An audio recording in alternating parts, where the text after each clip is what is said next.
Leaving right now, just $40.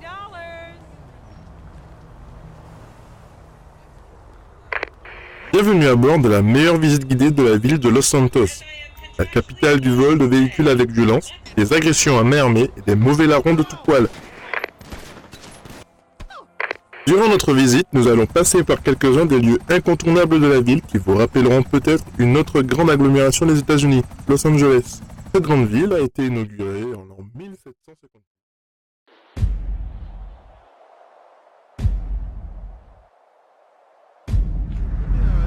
La Jetée del Perro, une magnifique promenade doublée d'un parc d'attractions très prisé des habitants de Los Santos.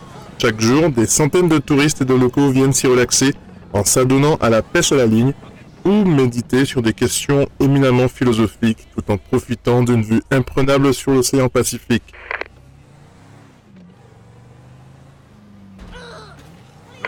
On y trouve de nombreux points d'intérêt, des cafés, des boutiques, une montagne russe ainsi qu'une grande roue qui font partie du paysage.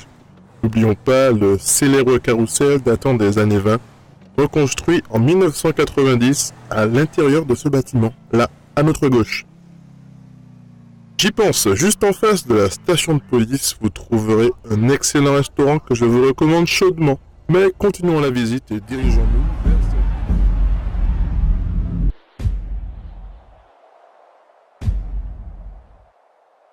Cela n'a absolument rien à voir avec le film Shrek 2. Voyons. Nous voilà déjà au parc Galileo, le jardin public qui surplombe la colline de Vinewood. C'est ici que se trouve le fameux observatoire Galileo, un don du colonel Galileo Jenkins Galileo à la ville de Los Santos. L'intention première de ce cadeau de Noël, pour le moins original, était de faire découvrir l'astronomie au plus grand nombre. Tâche plutôt ardue quand on sait que les observatoires sont normalement construits loin des villes pour éviter la pollution lumineuse. Et en parlant de pollution, laissez-moi vous parler de ce que...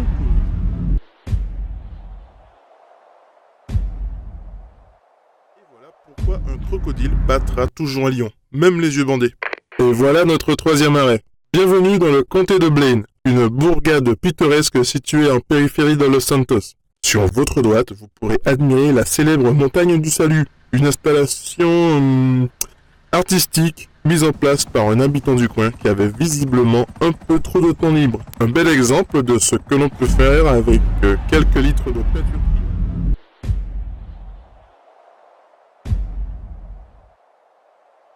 Ne me dites pas que Batman n'a pas l'air bête avec sa satanée cape.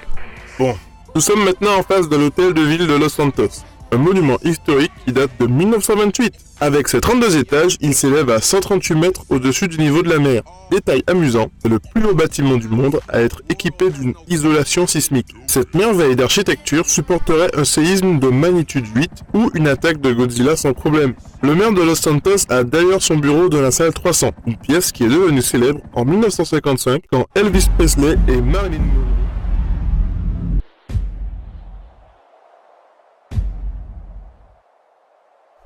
dernière fois que j'appelle ma belle-mère. Ok. Nous voici en face de notre monument emblématique de Los Santos. Le célèbre panneau Vinewood. Les lettres blanches trônent sur les hauteurs de Vinewood. Un quartier mondialement connu pour son Walk of Fame, que nous verrons plus tard. Le panneau mesure près de 14 mètres de haut, pour une longueur totale dépassant les 100 mètres. Vous savez sûrement que le texte original de 1923 formait le mot Vinewoodland. Eh bien, vous n'allez pas en croire vos oreilles. La vérité, c'est qu'un petit plaisantin.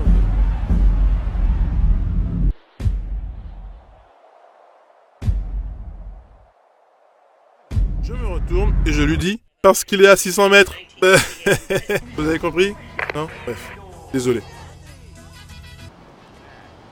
Nous voilà devant le Oriental Theatre, la plus célèbre salle de cinéma de la planète, avec ses avant-premières, son tapis rouge et ses fameuses empreintes de stars.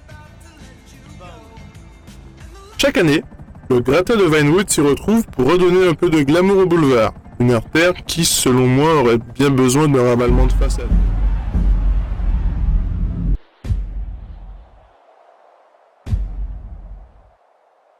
En général, je préfère mes hamburgers avec plus de frites et un peu moins de ketchup. D'ailleurs, en parlant de nourriture, vous pourrez apercevoir sur votre droite un des plus célèbres restaurants de hamburgers et de hot dogs de Los Santos.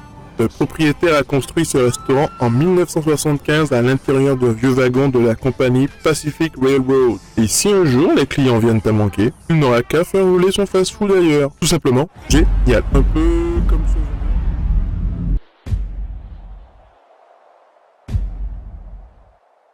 Oui, vous aussi, à très bientôt, belle maman.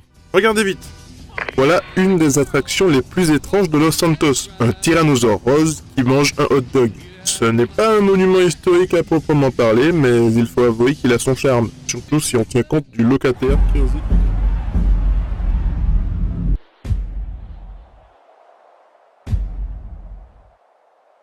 Pour la dernière fois, non, nous ne passerons pas devant la maison des Beckham. Tu compris? Bon, continuons. Bienvenue au Vinewood Bowl, un amphithéâtre mythique inauguré en 1920. Cette salle de spectacle à ciel ouvert est la résidence officielle de l'orchestre du Vinewood Bowl et de l'orchestre philharmonique de Los Santos. Il peut accueillir plus de 17 000 personnes. Des représentations de toutes sortes y ont lieu. Des spectacles de danse de Fred Astaire au concert de Cher, Frank Sinatra, Barbara Streisand ou Queen.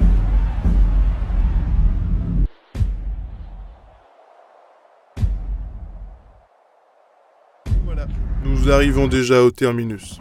Nous finirons cette visite par le manoir Playboy, une luxueuse demeure célèbre pour ses fêtes démesurées où les bunnies côtoient les plus riches et grossiers individus de Los Santos. Un authentique symbole de notre belle vie. J'espère que vous avez apprécié la visite et n'oubliez pas de dire à vos amis que les meilleures visites guidées sont à bord de Softonic Tours.